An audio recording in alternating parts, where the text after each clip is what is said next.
Hi there, welcome back to the study for another episode of Dave's Desk.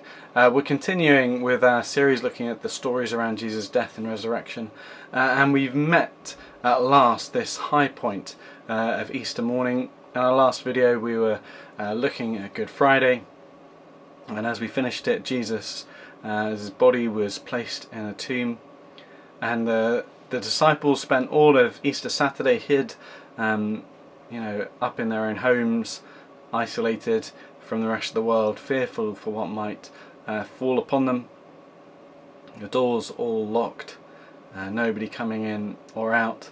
But now it's Sunday morning, and very early in the morning, before many people are out and about, I guess, the women who'd travelled with Jesus, who'd ministered to him and who cared for his needs, go out to perform the final task of their care for him, to anoint his body for death.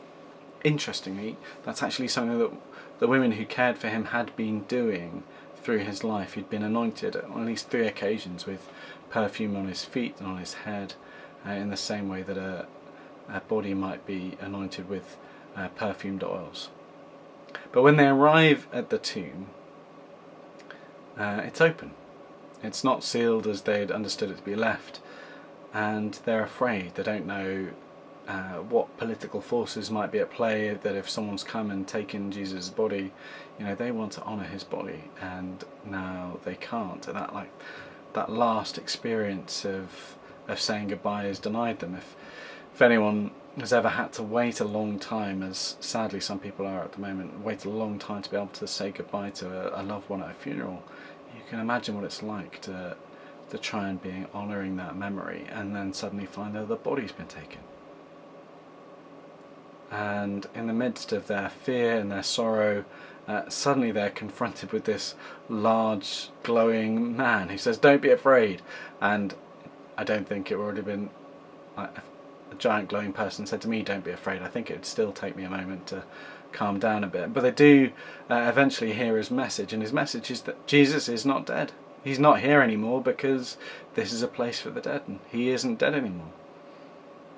And most of the people who are there go back to where they've been staying, go back to spread this strange news that Jesus isn't dead, to try and start to process what that means. But it seems Mary Magdalene is just stunned by it, and she just stays still, questions racing through her mind, I would imagine.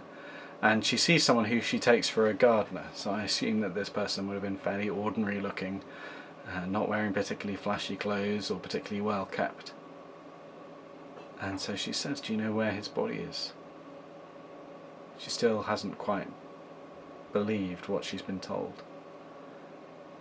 But then he says her name, and then her eyes are open. She recognises Jesus once her name is said, and he tells her not to cling on to him. It's not the time yet for holding on to him, but now's the time for her to go and tell everyone else that she's met with Jesus, that he is alive, that all that they've been told about him being the rescuer must be true, because he's defeated death.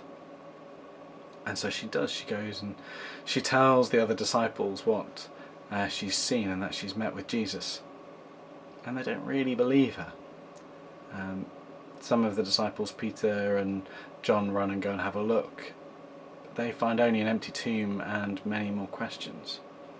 And for me, the encouragement here is that Mary, it seems, isn't a particularly trained theologian. She hasn't been trained in missionary work. It's unlikely that when Jesus was sending out the 12 or the 72 disciples that he'd sent out to tell his story, it's unlikely she would have been sent. I might be wrong about that, but I think it's unlikely. But she's still the one chosen to be the first to carry the message, the first to meet with Jesus. And the other thing I think I find encouraging is that nobody believed her. And so often we feel like, well, if we're doing the right thing and following what Jesus asks us to do in terms of taking his message out, then people should surely believe us. But they don't. They only really start to believe when they meet with Jesus themselves. But what she does is she carries that message faithfully as she's been told to carry it. And in doing, she becomes the first link in this chain that's never been broken, that's come all the way down to us, of people who have met with Jesus, who believed in his promise, and to take that out to those we know and those we care about, because Jesus invites us to. And she won't keep that gift of new life from others. And I hope that we will be finding ways of sharing the gift that we've been given, this hope of life eternal. How and when and where will be different for all of us. But for me, there's a real encouragement that we don't need to be flashy or trained or sort of outwardly, obviously gifted. We just need to be faithful. I hope that's some encouragement to you today. Thank you again for joining with us, and I hope to see you again soon. Goodbye.